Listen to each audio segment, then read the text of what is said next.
Hello everyone, and welcome back to the Class 47 Peter YouTube channel. And in today's video we're going to be continuing from where we left off in the previous video of the new layout. In the previous video we covered the station platforms and starting the station detail. So in this video we'll be finishing the detail work for the station.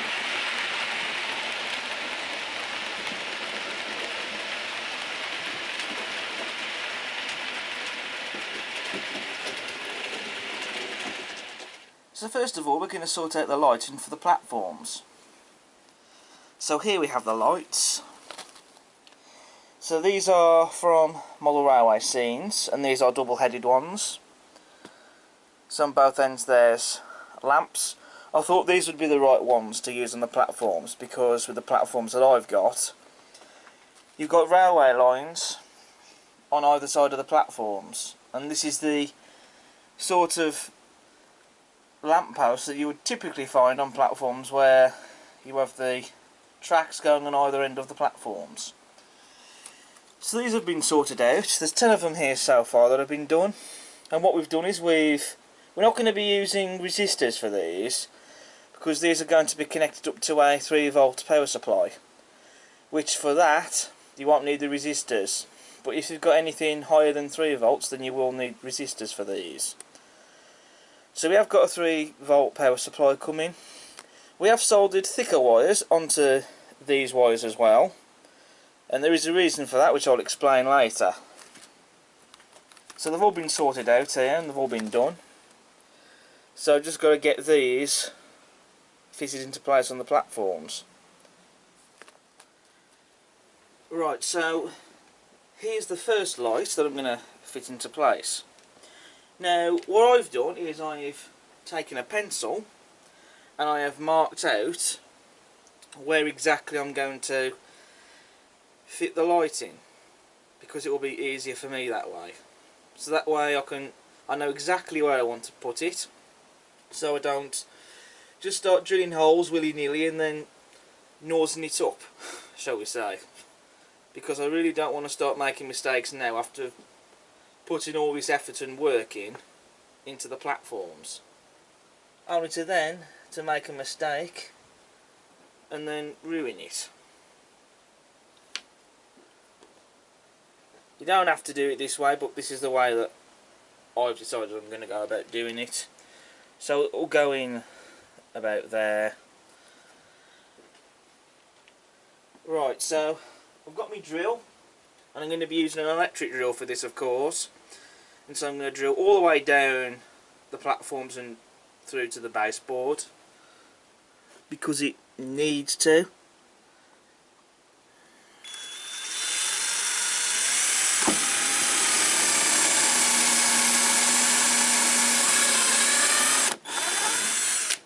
I think we're through.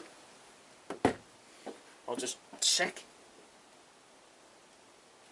Yeah, I think we have gone through.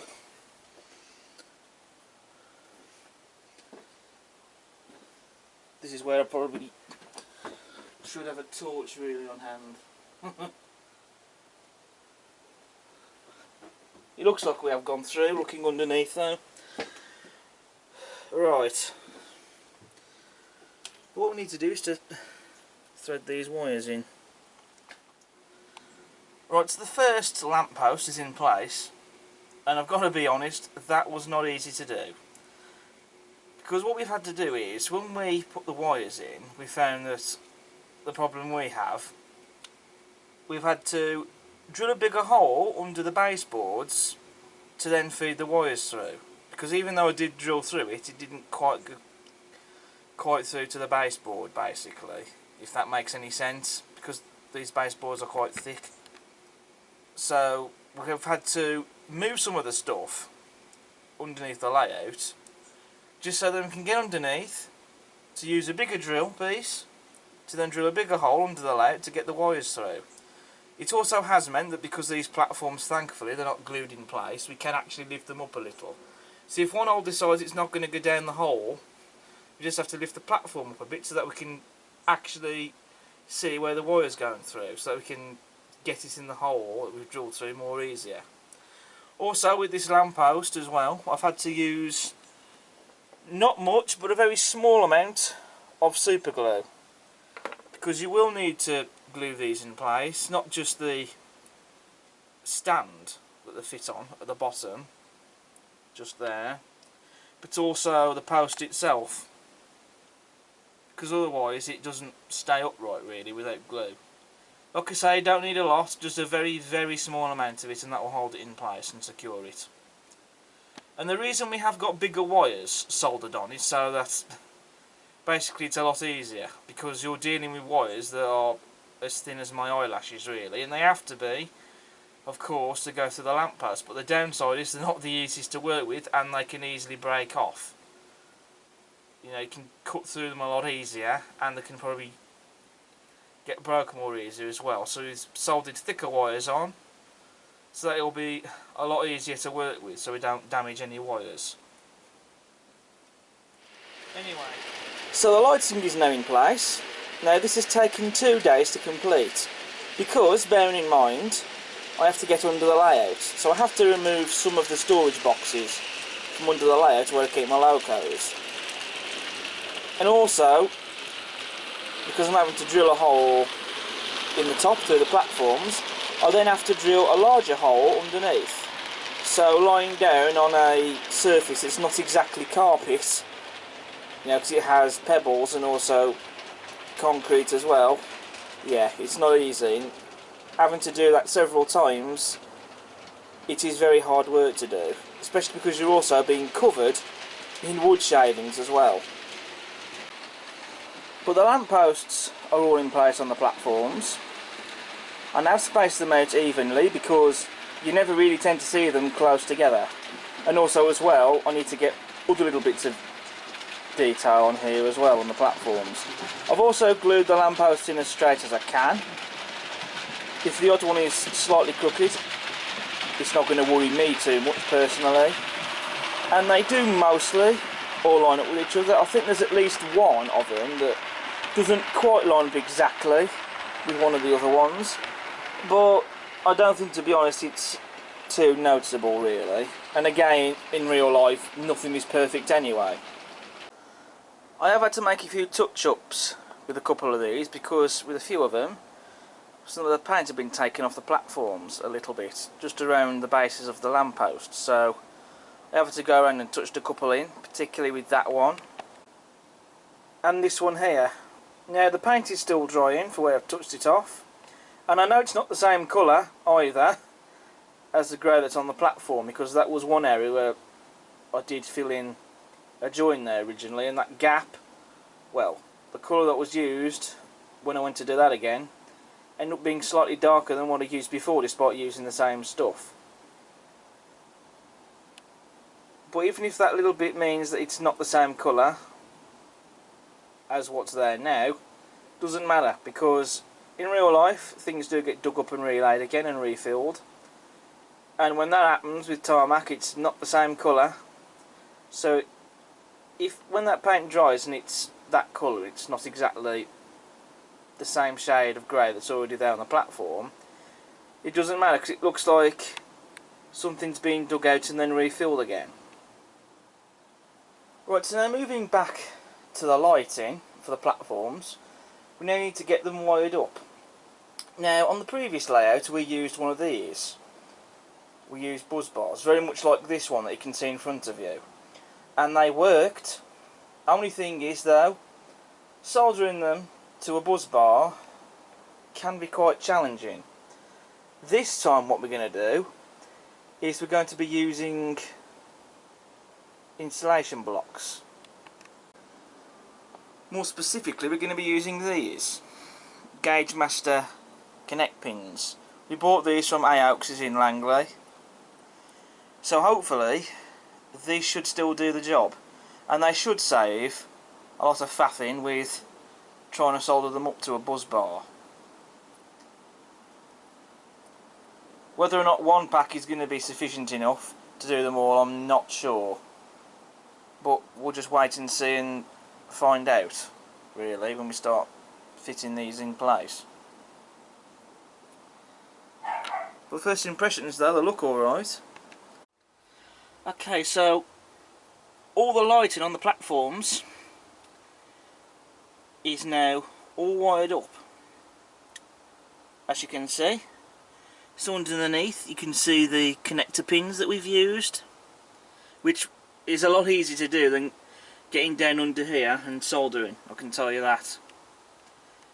We've used some cable ties and some insulating tape in place as well, just to make it look neat and tidy. I do apologise for not showing any montages for doing this. I don't take any credit for doing this because my dad helped me with this. But like I say, I do apologise for not showing any work on this being done on camera. That's because under here, as you can see, there isn't really any room to get a camera and tripod under here, as well as either me or my dad under here, having to do any work, whether it's been drilling the holes or come to wiring it all up. Especially because we've had to move some of these storage boxes out the road as well. There just isn't enough room really to film this. So I do apologise for that, but not really a lot that can be done. Now we've fitted this cable trunking just on the end of the baseboards here, and that's where the wires of the lighting have been fed through the cable trunking, going down all along here, and that's just been screwed in place. Nothing fancy to do that, just a few screws will hold that in place and do the job. And this is a 3-volt power adapter that we're going to be using for the lighting, because as I've already explained, if you don't have a 3-volt power supply you need to use resistors. We haven't used any resistors because of this. Now this can be plugged into a plug socket, of course. We have done that already to test that the lights all work, and they all do work, but it is a matter now really of getting away of having it so that none of the electricity for the power for both the layout and the platform lighting is running all the time, because you don't really want to be doing that. What you want to do is to get a switch installed, which that is going to be done the day after filming this clip, but also it needs to be done so that when you turn the power on for the layout, the power for all the lighting on the platforms doesn't come on either, so that there's a switch there so that you can turn them on and off when you want to, basically. So that will be sorted out, but like I say, we've only got to sort that out and then the lighting is complete. Okay viewers, you're joining me at a rather exciting time, because the wiring for the platform lighting is now complete. So we've fastened these plug sockets to the end of the layout baseboards on the frames. Before we had a plug socket that was resting on top of those storage boxes under there, and I had to keep moving that out of the way every time I needed to get to those boxes. So having this up here is a lot better and it makes things a lot easier. And this is connected, well it's plugged into I should say, into this here. This is a socket that has a switch on it. So that way, you turn it on and that turns all the power on. So that way, you don't have all the power for the layout constantly on. And this is plugged into the plug socket over there. Specifically that lead there, that plug that's plugged in that socket, that is the one for the plug that's the switch on it you're just seeing, and that runs underneath the layout. And then in the sockets we have the 3-volt power supply, and the 3-volt power supply is wired up to here, and you can see that we have this switch here. That is to turn the platform lighting on and off. I know it's not fixed into anywhere permanently, as you can see. It doesn't really matter, even if it's just loose, like for example here, the wires aren't going to bend or break, and it means I can get to the switch just as easily as I could if I drilled a hole into the side of the baseboards here or onto this bit of wood here and have it fixed in place. Doesn't really matter and doesn't really need to be. Even if it is just loose, you know, it is all still wired up, And I've got these cable ties here, as you can see, which hold all the wires together to make it all look neat. And it all works as well, that's the main thing. So that's what I'm going to be demonstrating to you now. Right, now to demonstrate the platform lighting working, I've turned the lights off in here. That's because doing it this way you'll be able to see the lighting a lot more clearly and easily. So the power's turned on, so if I just flick this switch to on, look at that. All the platform lighting is working. It works as I want it to and as it should do. And best of it is, and I can confirm this, that all the lights are on. There's not a single light anywhere that's blown out. They all work. We did have a few that didn't work, and some of the ones that we had, but all these ones, they all do work. And as you can see, they light up the station platform fantastically. Something I've never had on any of my layouts is working lighting on a station. It's something I did plan to do on the previous layout, but ultimately that never materialised. But it's something that I did want to do on this layout, and it's now completed, and it's just so refreshing to see. Sure, wiring these up is not easy to do, but the results do pay off in the end. And whilst I'm at it, I'll get my magnets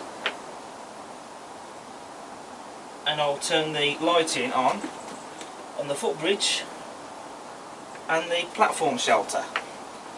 And I'm sure we can all agree that this is giving a very nice nighttime scene, and you shall, in my running session videos, be seeing nighttime scenes like this,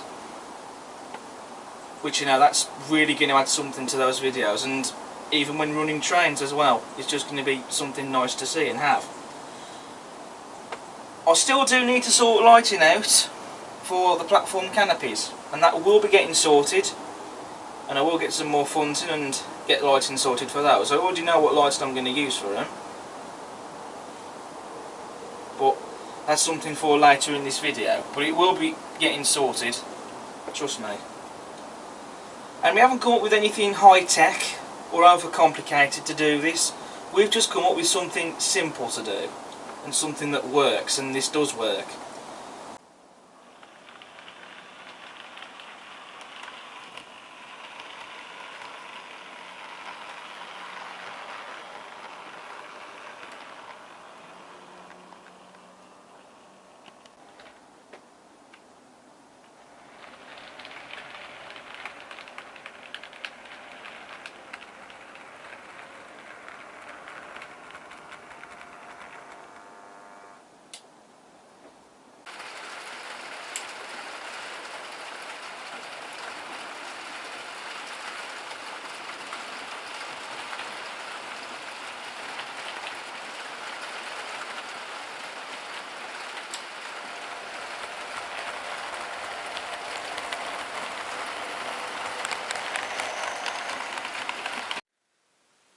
Okay, so the next thing to do is I'm going to be fitting lighting to the canopies. And I have got the lighting, and the lighting I've chosen to go for is probably not going to come as a surprise to you, because this lighting I've used before.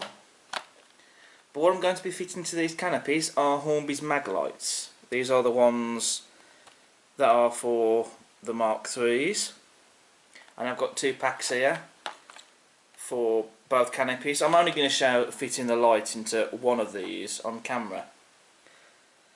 Now the reason I've gone for these is because, as you know, I've used them already in the footbridge and the waiting room on the platform, and I've had some good feedback on that actually. And the reason I've gone for these is because, you know, they are a great product, and it just saves the hassle of having to wire them up. With these just run on a battery. It does mean that I can't have these canopies fixed in place on the platform, so I can't glue them on. I might be able to use a small amount of black tack or something to stick them on, but I can't have them permanently fixed in place because I will need to remove them so that I can change the batteries. But that's not going to be an issue to me. Really, I don't mind that. That's just a small compromise, but you know, it's not going to really be an issue at the end of the day, having these removable. And the batteries as well, they should last a long time. Right, so I'm going to show you fitting one of these mag lights to one of the canopies. Now I have actually already done one of these off camera. So I've left this one so I can show it being done on camera to show what I did. So just get this out the packaging. Well, for a start I don't need the instruction manual for it. So they can go down to one side. Right, so in the packaging, well, first of all we have our battery. This is a CR2032 button cell battery, and they are widely available. So you do need to get another one of these, not too difficult to find them in shops. Then you have your magnets, and I do have several of these now, but that doesn't matter. I mean, they are pretty good magnets, and it means that you do have some spares should you lose any, but I'm sure you possibly could perhaps maybe find another use for them. But you know, it is good to see that you have a magnet supplied with the pack anyway. And then of course you have your LED light strip, your PCB board and the battery housing.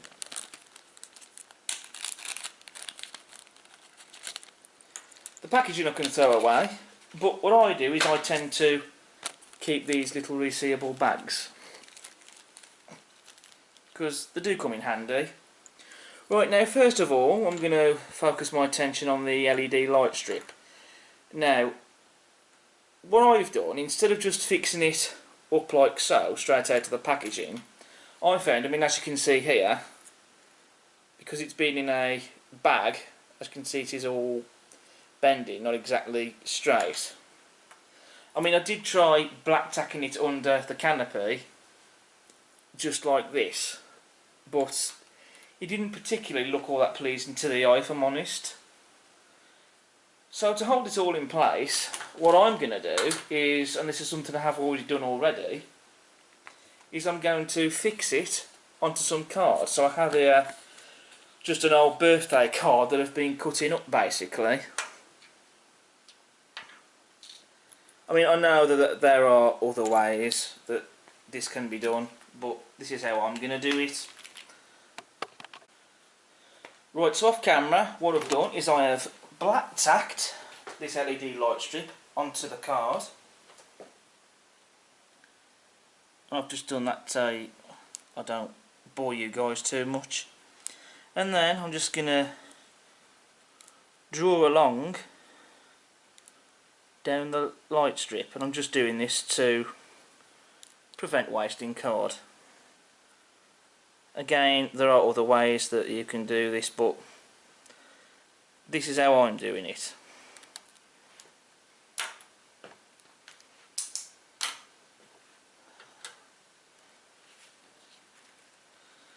And then what I am going to do, so that I don't damage the light strip, I'll just take that off.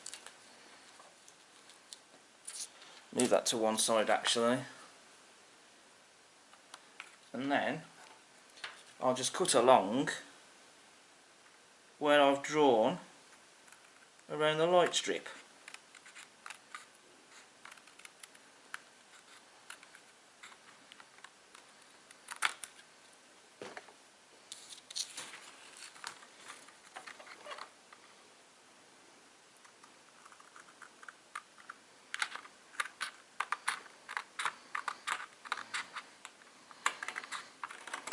There we go.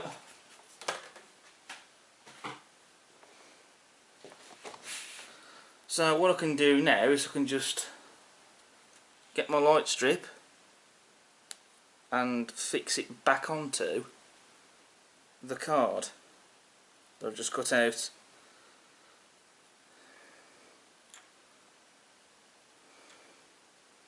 And so there we go.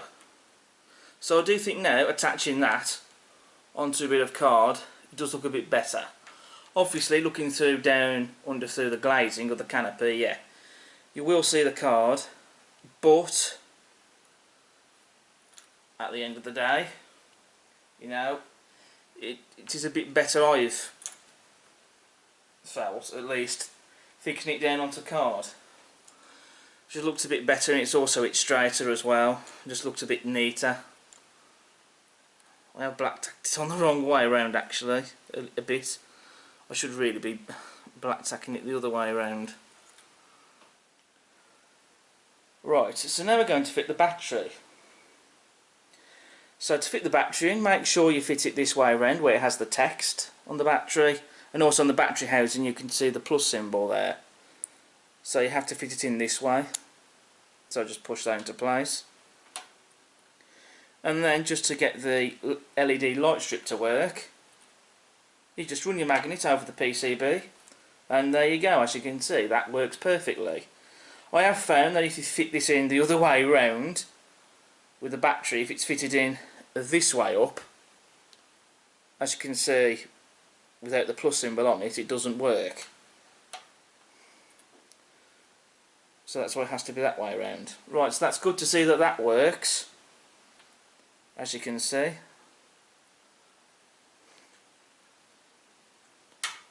So I'll get the canopy, and again, to fix the light strip into place, I'm going to use black tack. It's nothing fancy, but it does the job.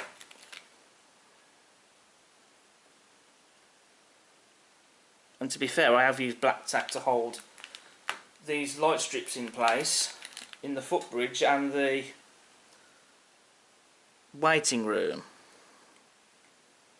And, you know, it works pretty well. It's pretty strong stuff, this black tack.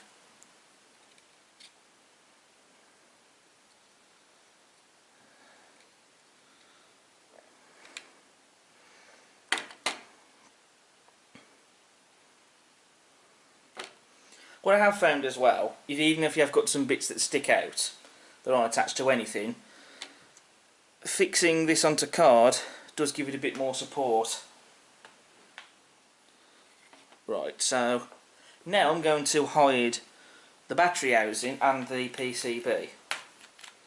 So with the battery housing, I'm going to get some black tack and fix it onto the back, and I'm going to place this just inside here, just like so. And then with the PCB, get a small amount of black tack to fix onto this.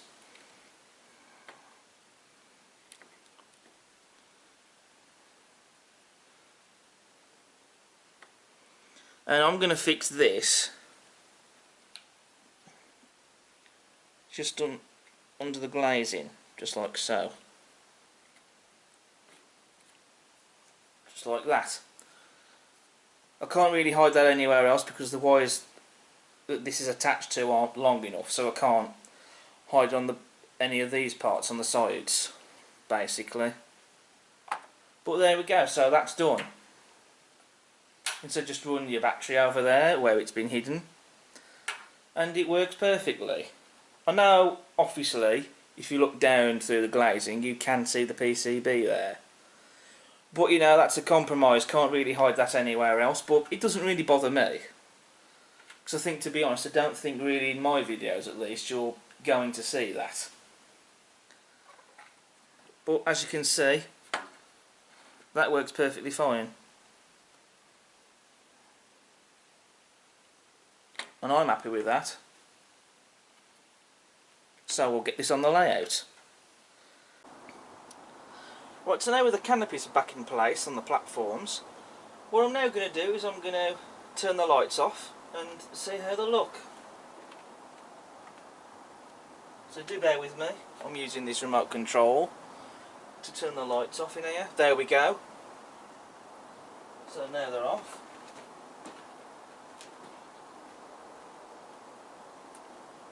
Right, so the platform lighting is now on. So what I'll do is I'll get my magnet. I'll first of all turn on the lighting for the footbridge and the waiting room. And now for the canopies. There we go, as you can see. And I think that that makes a fantastic nighttime scene.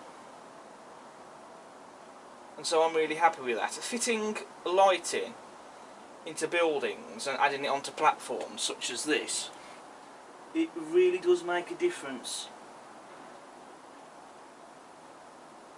And I'm more than happy with how this is now looking. Of course, it is still a little bit light outside because I haven't shut the door, but as you can see, regardless though, even now I think this is a fantastic nighttime scene. So in my running sessions you shall be seeing plenty of nighttime shots at this station now that all the lighting is now complete. Again, the platform canopies, they're not going to be fixed permanently in place, because otherwise, if they are, I can't remove the batteries and change them when that happens. But the batteries will last a long time, and I don't really mind having these not being fixed permanently in place.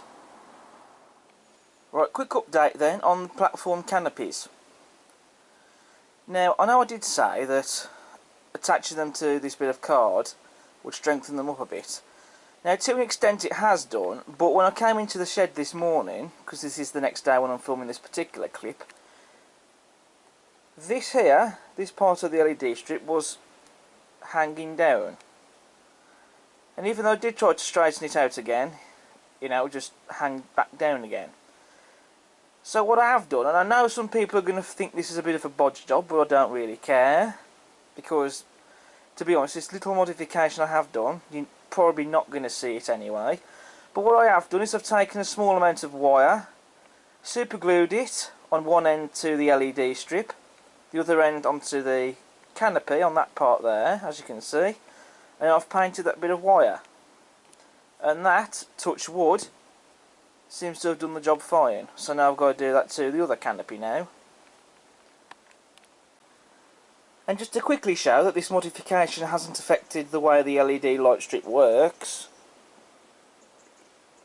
as you can see, it still works perfectly fine. Right, so the next thing to do is to add station name boards and the platform numbers. So what I have here is a bespoke station pack which is made by Sankey Scenics, and these do look pretty good. I've gone for the Regional Railways ones because I thought that the plain white ones just looked a bit bland, so I thought they could do with a bit of colour. So I chose the Regional Railway ones because they would have ran in this area, and I did see regional railway stuff in my youth as well as other things such as intercity, the BR sectorisation, liveries and so on. I mean, they do other station packs as well like this, not just regional railways, but I chose this one because regional railway stuff would have been seen in this area. This was the days before Arriva and then later Transport for Wales. In the good old days of local hauled services, when you would have had 37s, 31s and even some units as well. Now, this is the name that I've chosen to call the station, but also the layout as well. Originally I was going to keep the Foxhill Junction name, but changed it a little, but I figured that as it's a new layout, why not give it a new name instead? That's what I've done. So this layout is going to be called Leabrook Central. So there we go. That's the name I've chosen to call it, so that's it. Right, so here are the two station name boards that I've made up. I'm only going to have two of these on the platforms, one on each platform, because I still have some other bits of detail I want to add, figures, and I still need to add benching. Although I haven't fully decided it yet, I might even add maybe a couple of flower beds on the platforms, but I haven't decided that yet, 100% certain. But that one's just an idea floating around. So with these station name boards then, they are glued onto the styling sheet I showed you earlier, and it has been painted white on the edges, just using a white Posca paint pen. There might be a few imperfections here and there, it's not going to be 100% perfect, but then again, as I have said this before, previously, in other videos, nothing is perfect in real life anyway, so I'm not aiming for it to be perfect as such. Now as for the posts that the name boards are sitting on, now originally I was going to use this. Again, this is a Scamble Scenery plastic cable trunking tube. I think it's called styrene tube, I think. And it's the stuff that they use for the cable trunking under the railway track, basically. So it comes in an orange colour. Now I painted it grey. My intention was to use it for the posts, but to me, for these, it would look out of scale. So instead what I've done is I've taken some wire, cut that to the length that I wanted them to be, glued them onto the sides as you can see, and they've been painted grey. And also because my platforms are island platforms, as you can see, there's a name board on both sides, as there would need to be. So the station name boards have gone on the platforms, so there's one of them, and there's the other. So I've just used small amounts of super glue to glue them in place. And then I used a couple of small pots of paint to hold them in place temporarily while the glue dried. So now my attention is going to turn to fitting on the platform numbers on the canopies. So I've done one canopy already, so I'm going to do this one on camera. So I've got the platform numbers here. This platform is going to be for, well, this canopy is going to be for platforms 3 and 4. So again, these are glued onto black styrene sheet, and that's been painted white because I don't have any white styrene sheet, so I'm using what I've got, and I've made them double-sided, as you can see.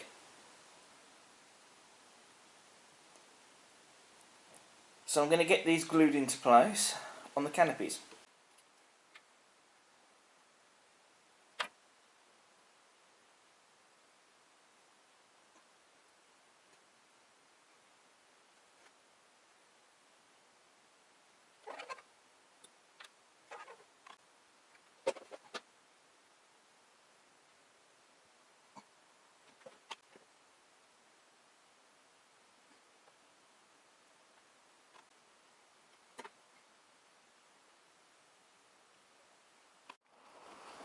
Canopies are now back on the platforms, and they are now complete with platform numbers, as you can see. So we've got platforms 1 and 2 and 3 and 4. So now, next I need to start looking at other details. There's going to be seating on here, of course figures. I will of course add some, I think, departure screens, a couple of bins. I won't add too much detail on here though, because there needs to be free space for people to walk about. So what I've been doing is I've been going around and making a few little minor adjustments to some of the weathering. Because one thing in particular I had noticed up this end that you're looking at right now, these brick and boss plastic card strips I had, as you saw in the last video, you saw the progress being done on this. These are all buttered together using bits of card glued on the back. It seemed that one of them, this particular one here you're looking at right now, had split apart slightly, so you could actually see the card behind it. So I've gone over that and I've just used a bit of weathering on a cotton bud.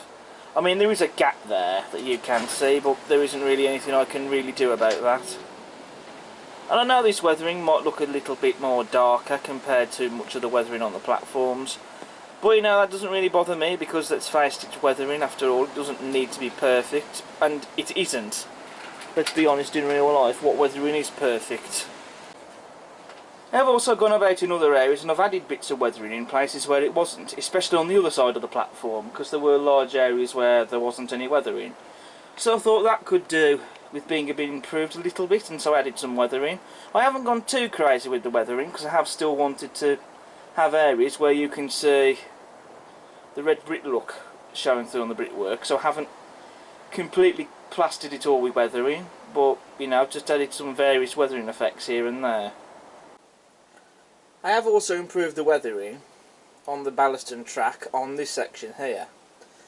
Now, I was relatively happy with how it looked before, but when I was adding some more weathering and touching it up in a few little areas on the brickwork of the platforms, I looked at this area again and thought, perhaps I can improve the weathering still. And that's basically what I've done. I took what I had left of the rail match sleeper grime, and I used that on this area, on both again the track and the ballast. And so I do think that that has improved it.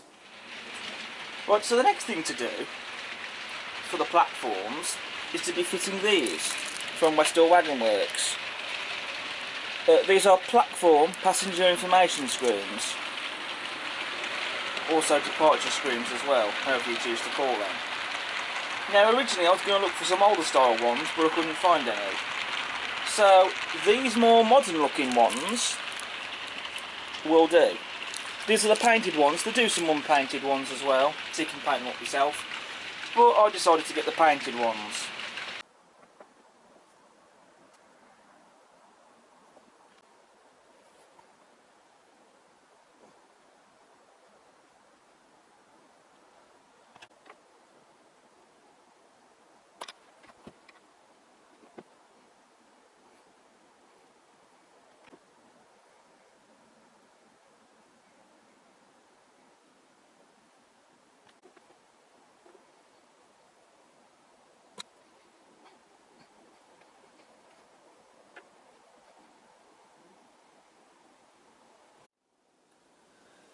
So the destination and departure screens have now been added to the platforms. Now I have customised these slightly. I have painted the bases of them in Regional Railways dark blue. That's just to customise them a bit for the station. And I have used small amounts of super glue to glue them on the platforms. Now with these destination screens, I've fitted these just at the front of the platforms where the footbridge is, which you can just about see in shot. I thought it would make sense to fit those there, so that when the passengers walk down from the footbridge and onto the platform, they'll see the destination screens in front of them. And as for the departure screens, I fitted all of these onto the platforms, and I fitted these near to the canopies. I probably didn't need to add all of them, but I have done, and that's just to add detail to the platforms. Now I know that Train Tech do offer working ones, but I didn't go for the working ones simply because that that's just spending more money then. They are more expensive than these ones. And the thing is as well, even with the working ones you have to wire them up. And even if I did go for the working ones, I'm not entirely sure how often I'd be using them. Things like, for example, platform lighting, they're going to be used pretty often. But when I have animations such as working train departure screens, I'm not sure how often that they would get used, to be honest. I wouldn't want to go and spend money on them, only to hardly ever use them, basically. So that's the reason why I've gone for these non-working ones.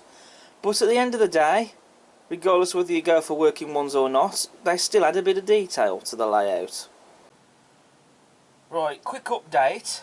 Moving away just for a sec from the detailing of the station platforms.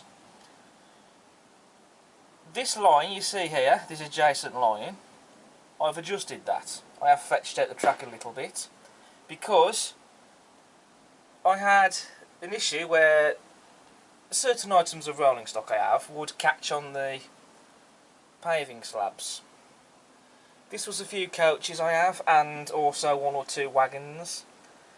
So I have fetched out the track a little bit, not a lot, but just enough for that to cure the problem. And I've already tried this with, for example, my rack of suburban coaches.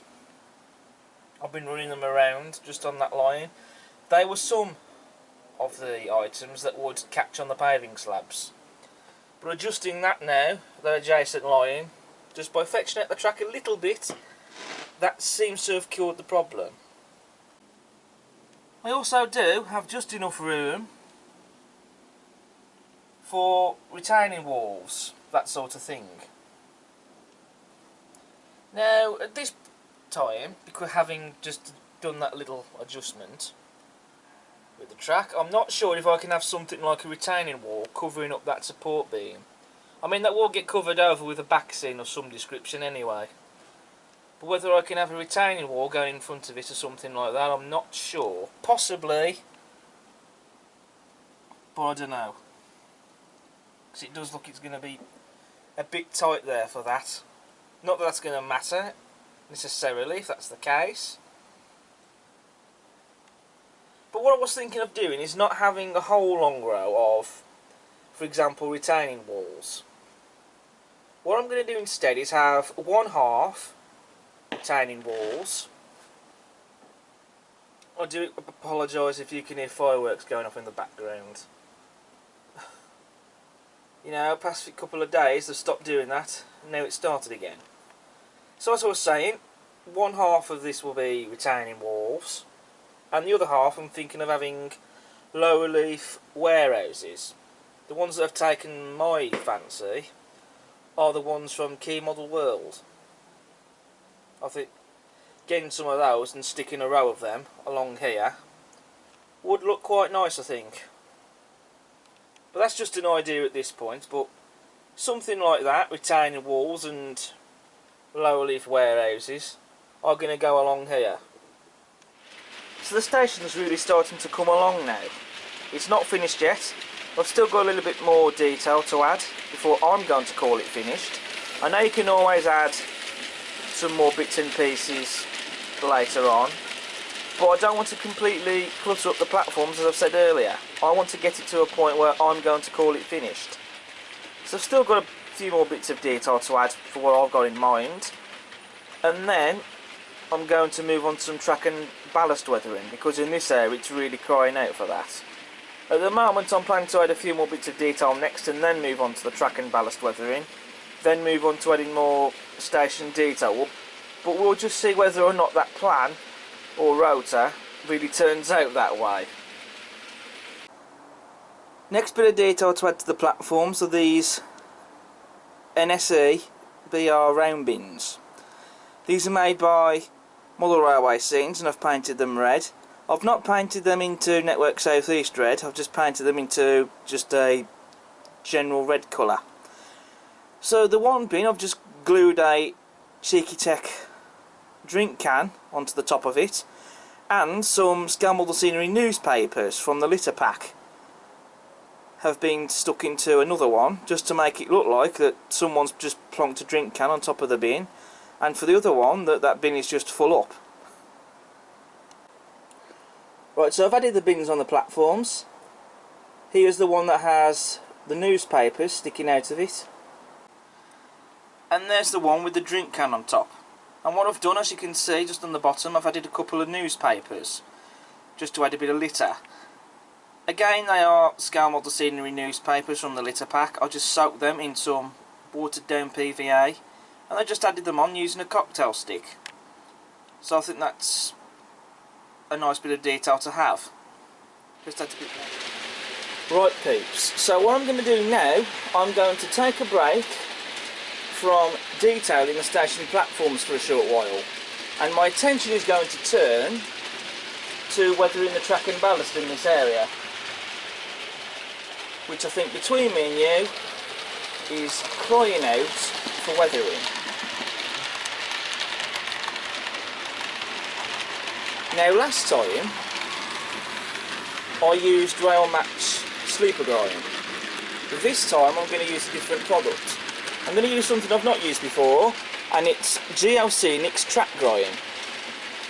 So I'm going to be interested to see how these results turn out. Should be quite good, based on what I've seen. So I've poured some of the contents from one of the bottles into an old food container tub. Now I thought I was going to have to water this down, but by the looks of it, when I poured it out, don't really need to do that, so that saved me a job.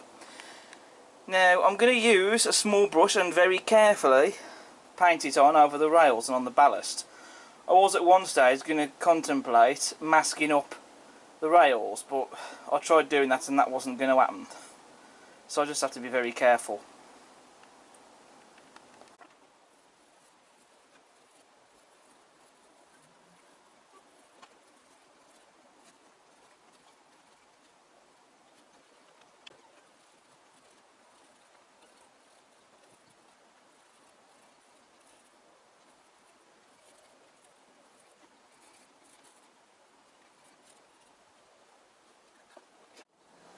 Now I do excuse the shadows, not a lot I can do about that really, but the first part of the weathering for this area has been completed. I've weathered this adjacent line, and in the middle of the adjacent line and the main line as well, just there, on both ends as well. And I have to say, I'm quite impressed and rather pleased with this weathering effect. You know, it certainly does add a lot more realism and detail, I think. You do need to be careful, especially if you've already got detail bits in place. There is some paint on the railhead, so I'll need to get the track rubber on that later when it's dried, and also I have got some on the cable trunking as well, so I'm going to need to make some touch-ups there. But despite that though, it has turned out pretty well. And I have managed to not get it on the brickwork of the platforms as well. But if that did happen, I could always cover that up with weathering, to be fair, if that was the case. I mean, there's a couple of patches you can see along the platform where you can still see that grey ballast, in where I haven't completely necessarily covered it with weathering, and that was done deliberately, to be quite honest. But you know, again, it adds a bit more variety, I think, and I'm not too particularly fussed with that. It doesn't need to be perfect. You can also see the difference as well between the Geoscenics track grime and the rail match sleeper grime as well, on that section just over there. So it's nice to have some variation as well with colours, I think, in the weathering. Right, so I've had to go out and buy some more of the Geoscenics track grime. What I had in those little bottles was enough to do the down main line and adjacent line, which you can just see in shot, as well as the ends of the platforms there, where that ballast is, where I've just pointed to. Some of the up adjacent line, but I have had to go out and buy some more of this because I've run out. And I have had to go out and buy a bigger bottle as well. So hopefully this will be enough to finish it off. And so I will try and get some more of this filmed and shown on camera. I probably won't film all of it because I don't want to put too many montages in, but we'll just see how it goes.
is where we're up to with the track weathering. Suffice to say, I am rather pleased with how this is looking. It's not finished yet though. What I am thinking of doing is adding oil patches where units and diesel locos have stood and dripped oil onto the track. But what I have laid down still needs to be dried, because this is not fully dry yet, so I'll be leaving this overnight and then I'll come back to that the following day. But I'm pretty pleased with how this is looking.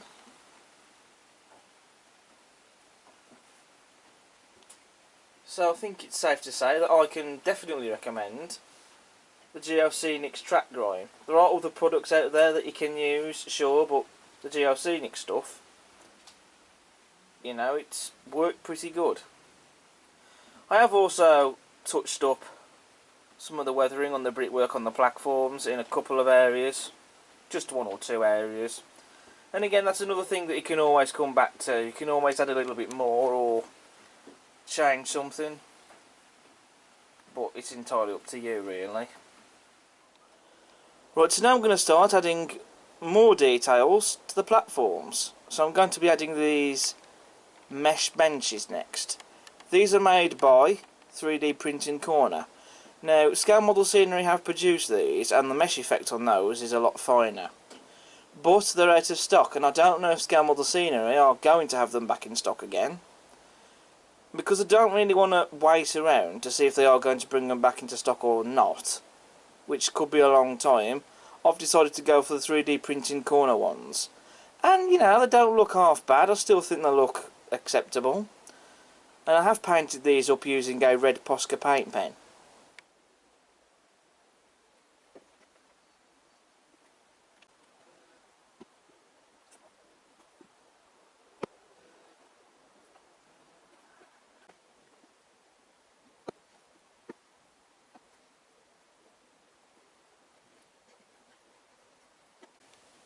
Right, so with the benches now in place on the platforms, I'm now going to add some seated figures.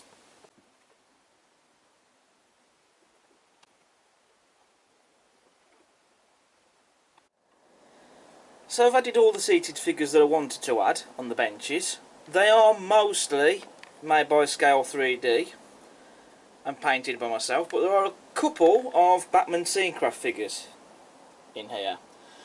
But they are mostly Scale 3D ones. And I do really like painting figures as well. It's just so satisfying to do it.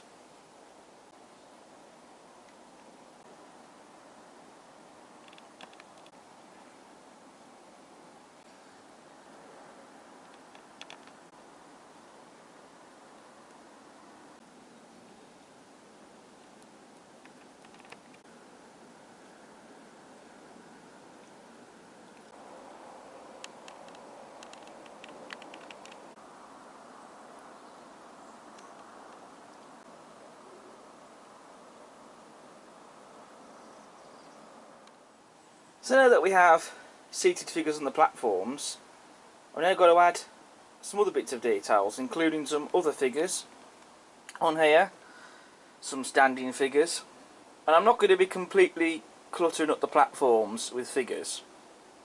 I'm not going to make it look like it's an overcrowded scene. I just think a certain number of figures on here will do. So I've been going around adding some pigeons in a few places on the platforms. These are also made by Scale 3D, and these have been painted by myself, and these have been used from the previous layout.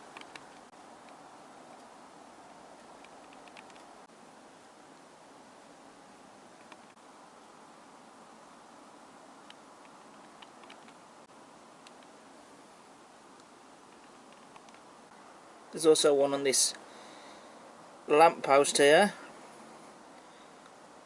This is the best I can do because this camera isn't focusing on it very well. So the station platforms have now got figures, as well as some pigeons on it as well. as you've seen. These are a mix of Batman Scene Craft and Scale 3D figures. Some have been glued using glue and glaze, others have been glued using super glue, because some of them just wouldn't stay in place with glue and glaze. Now I haven't again completely covered the platforms with figures to make it look like an overcrowded scene. I've just added a number of figures in places. And she's starting now to have life brought to it, thanks to these figures. There's a couple of rail enthusiasts on platform 3, just there at the end of the platform. And there's also a couple of enthusiasts at this end of platform 2 by the footbridge. You've got a nan and granddaughter just on the platform. Of course you've got to have your station staff. There's one over there on this platform. And just over there you have a guard. Down this end of platform 2 there's another member of staff. And then just under the canopy of platform 1 you have another guard. There's a guy waiting to catch the next train. Now he actually came in a figure pack that's actually meant for a wedding scene, but because I'm not going to have a church on this layout, I decided instead I'll stick him on the platform. Just have him like a businessman or something. And then, just here, you just have a girl there who's also waiting to catch the train. This woman here has been placed by this departure screen, so it was meant so that she's supposed to be looking at the departure screen to see what time her train's due. This young lady here is taking a selfie on the platform. Why not?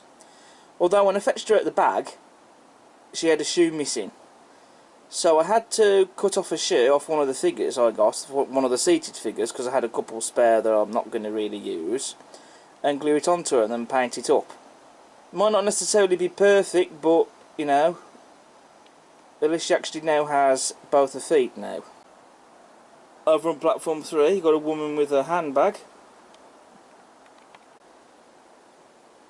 And then there's another young lady there, wearing ripped jeans again, waiting to catch her train, so she could be going off to meet her mates or something.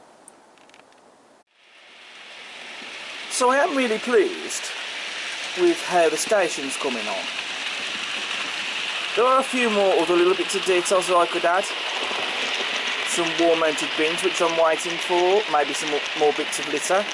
We don't want to make it look like it's been completely fly tipped. I think just a few more bits of litter on the platforms I think will do. And maybe even other bits like route maps, timetables, maybe even a few posters. So there are a couple of other little bits of details that I can add here and there.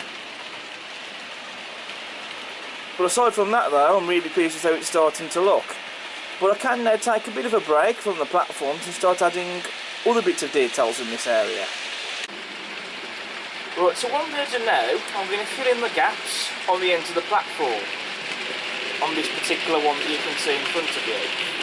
Platforms 1 and 2. So to fill in the gaps on the ends of the platform, I'm just going to use a small amount of this clump foliage stuff.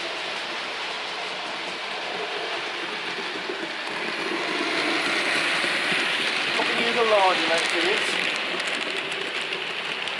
so I'll get me glue.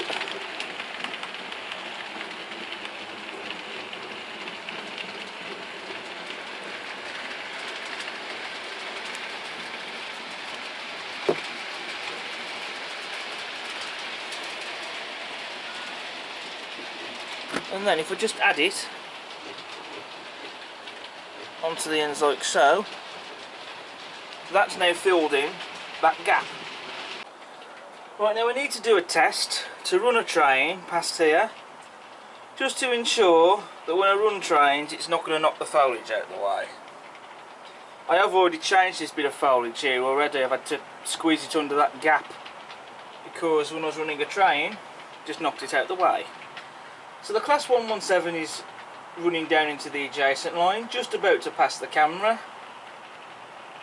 Fingers crossed for this, that it will work.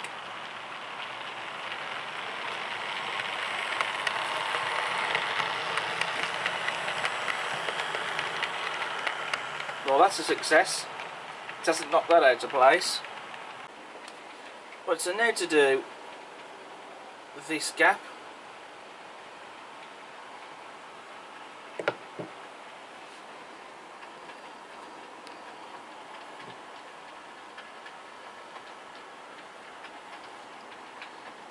I'm using a different glue to what I used before already.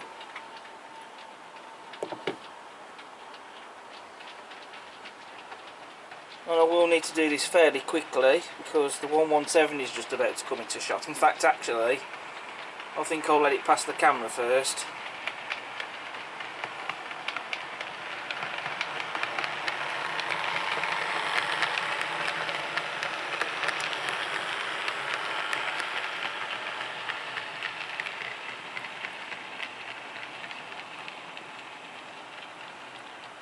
And there we go.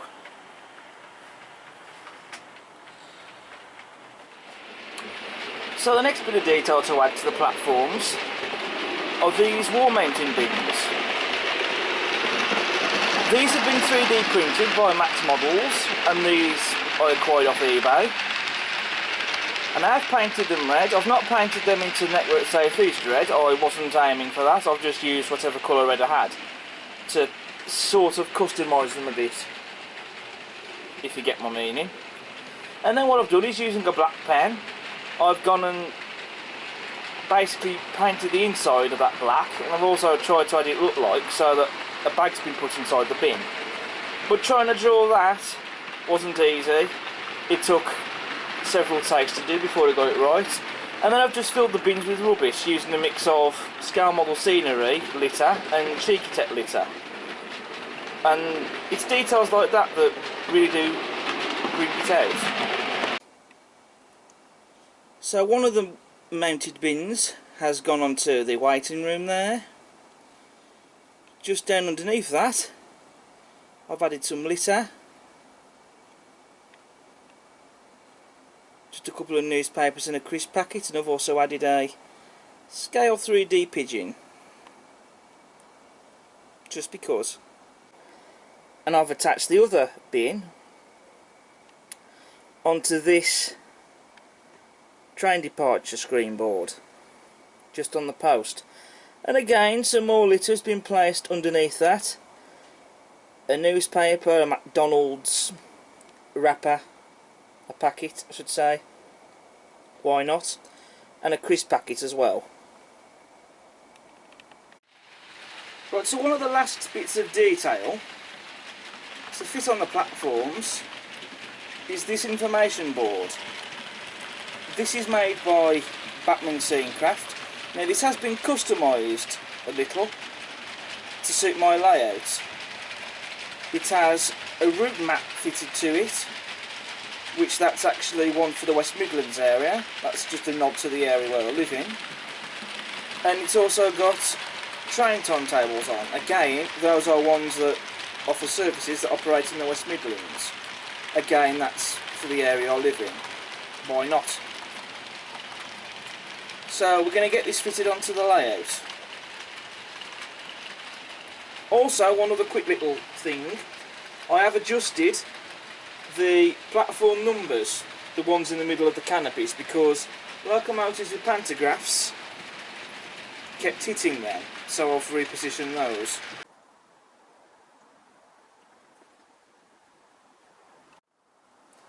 Right, so I've fitted the information board over on that platform. That's been fitted underneath the canopy. I thought that was the best place to put it, and I think that looks good there. And that's just glued in place using a small amount of super glue.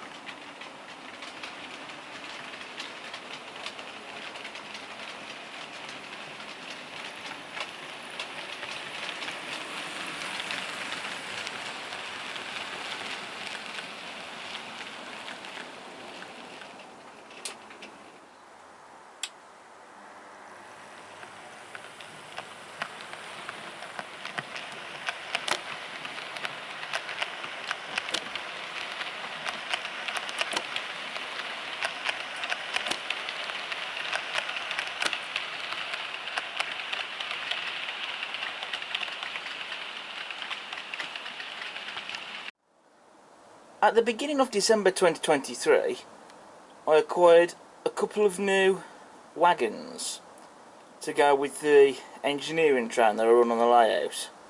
We have a Rapido Trains OIA wagon, and we have a Canopy Model Rail Centre ZAA.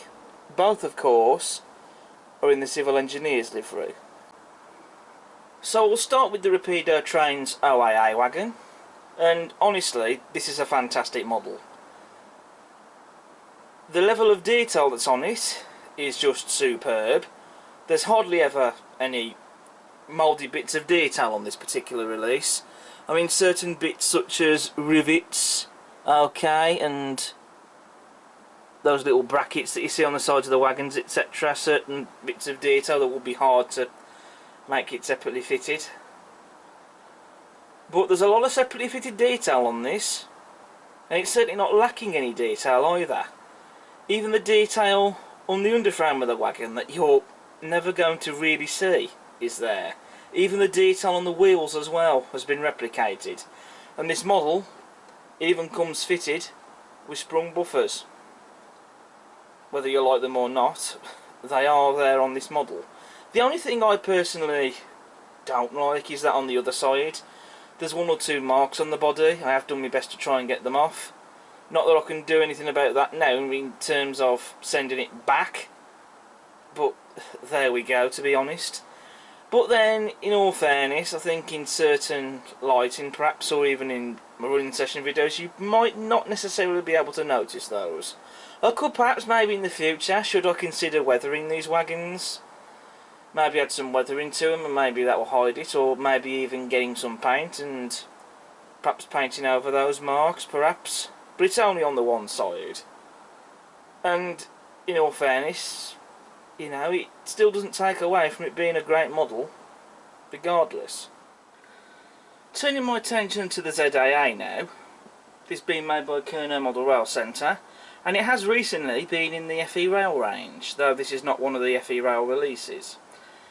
Now this model is not as detailed as the OIA. I mean, there is detail on it, but much of it is basic, though there is some separately fitted bits of detail on it, but not as much as compared to that of the OIA from Rapido. An example, there's not much underframe detail on the ZAA, and for the detail that is there, it's not as impressive when you look at it as that of the OIA from Rapido. I mean, it's detail that you're not really going to notice half the time anyway, certainly not when it's running, but not a lot of detail there. The wheels on this model, they also pivot, so it's to go around, I'm assuming it's so that it can go around tighter corners. Similar setup with the Batman OCA.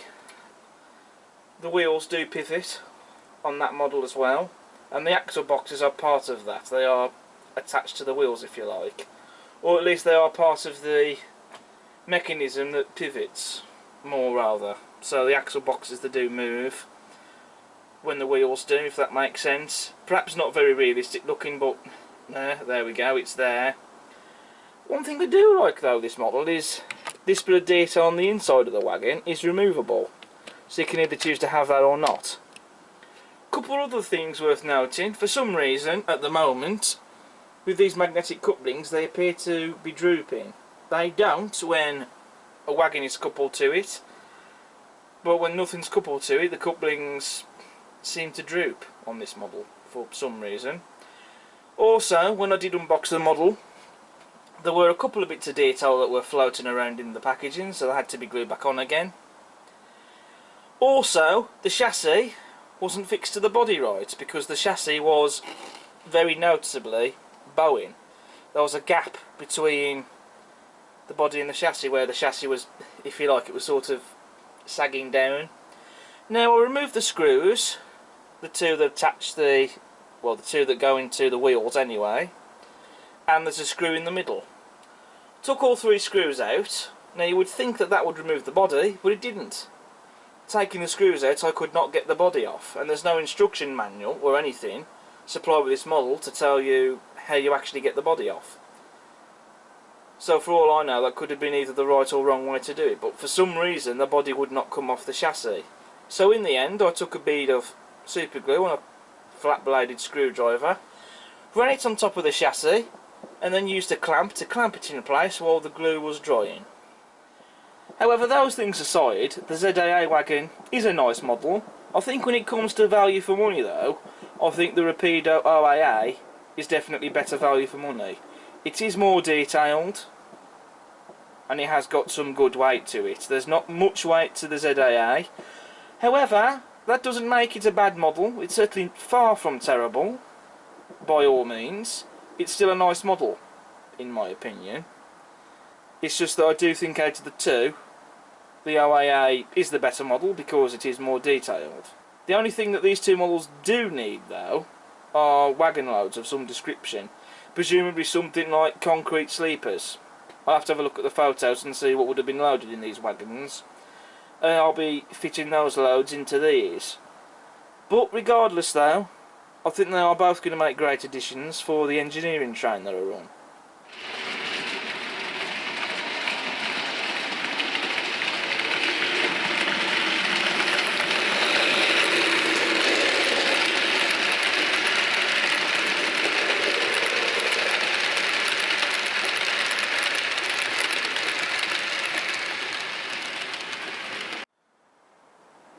So with Christmas over, I thought I'd show you something that I did unwrap on the big day.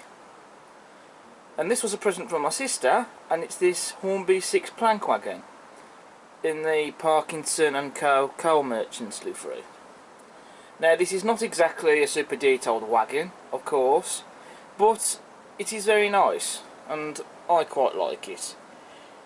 It also has screw couplings, so changing these shouldn't be too much of a problem. I don't have any actual screw couplings to replace it with, so I might have to consider modifying these until I can get hold of some, so that way it's not just sat in its box and not getting running. Also, I will think about putting a load in this wagon possibly, because it is a coal merchant after all. I think a coal load, but that's not going to be happening just yet. Right, so this is what I've done. What I have done with these couplings is I've cut off the couplings, the loops that is, then I removed the part that the hook attaches onto, so that got rid of those bits as well. And these parts here, what they do is they basically, if you just get the wagon, they just basically slot onto those lugs there on the wagon. Then, using a small file, before I did that, I took two Elite Hunt couplings, cut off the ends, then I took a file, just a small one, and filed down the ends, just to make it nice and flat. Then, using a small amount of super glue, I just basically glued on these two couplings.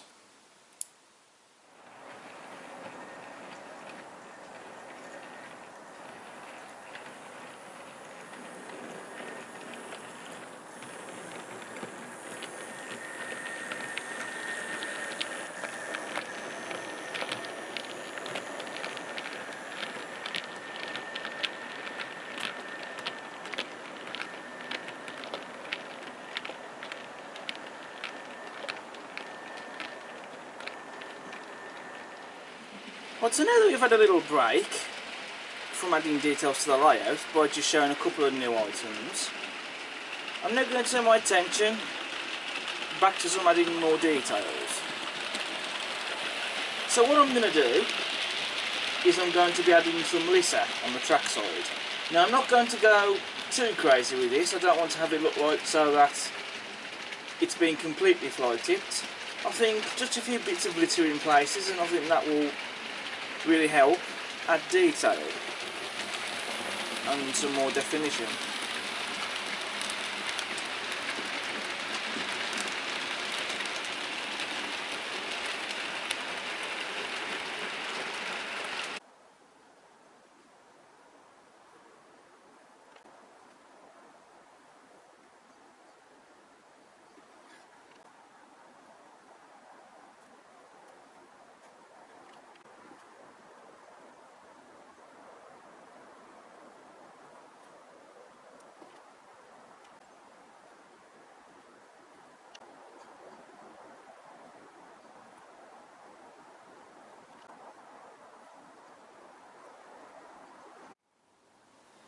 Right then, so I have added some litter in places. Now, as I say, I haven't gone too crazy with this, because I did not want this to look like an area that's been really badly fly tipped. Just a number of bits of litter in places, and I think it's looking good, in my opinion. Although I did have to hold myself back from adding a lot of it, because that's not what I was aiming for, to be honest. Just a few bits in a few places, as I say. The only part in this area that does not have any litter on the trackside is that adjacent line over there on platform 4. Reason for that? Well, you're not going to really see it, even if I did add it. So just over on this side, we've got some newspapers in places. These are scale model scenery ones. There's a drink can there. That's made by Cheeky Tech. You've got a newspaper there as well. A couple more newspapers as well. There's also a fish and chip shop carrier bag as well. Then over on the other side, we've got a couple of newspapers there, just by the trackside. You can see we have a newspaper there as well.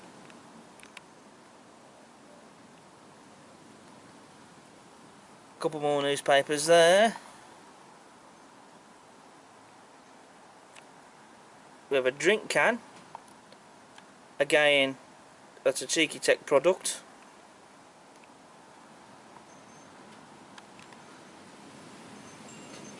And then down here,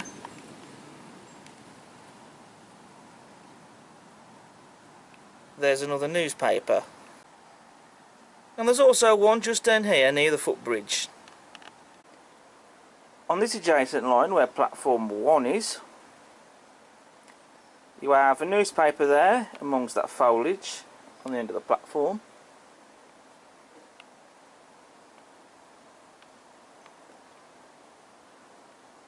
A couple more newspapers just over there. Got another carrier bag there, that's a fish and chip shop one. Then there's a Tesco carrier bag. You have a newspaper. There's a newspaper there in the middle of the line. Another newspaper. And then just down here, you have another newspaper. And a Cheeky Tech drink can. Again amongst the foliage there. So, it's a number of bits of foliage in places. I've not added too much to make it look like it's been heavily fly tipped, just some litter in places. And I think that really does add more detail to the scene and a bit of realism as well. I mean, you don't necessarily have to be adding litter, but that was just a personal thing for me really. I just decided to add some. So in a couple of areas I have noticed a couple of bits where in between the platforms and ballast where there's just a few gaps showing between the ballast and the platforms. You can see a little bit of the baseboard showing through. So to cover those up and hide them, I'm going to be adding a small amount of this, which is foliage, and that will just add some more realism.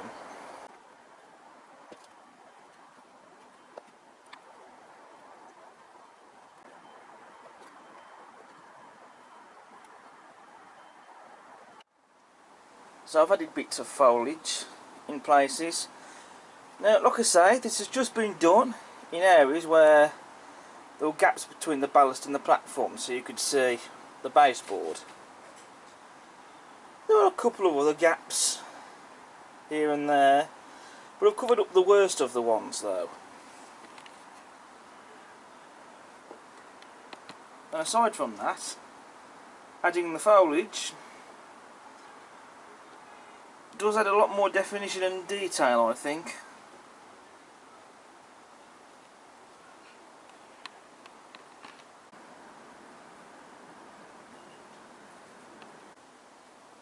I've added a couple more bits of foliage here. There was a couple of gaps that really needed filling in with some foliage. Always a couple that you miss out, so I've just taken care of that. I have just put them into place so the glue is still drying. But I've been sure not to cover up the weathering too much in particular, but I am quite satisfied with that. Right, this must be somewhere like the 7th attempt at this take now. But anyway, progress on the station is now pretty much complete. I mean, there are perhaps maybe a few minor little bits of details I could add at a later date, but I've got the station to where I want it to be. One thing I could add in the future is maybe oil stains on the track where diesel locos have been sat, but I'm going to do my research on that, so that's something I'll do at some point at a later date, I think. But I'm pretty much happy with where I've got the station to be, and I'm very happy with what I've achieved with it.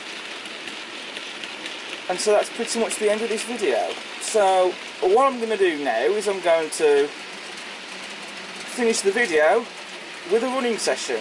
So thank you all for watching, and I'll see you again soon for the next part of this video. Until then, take care. Bye for now.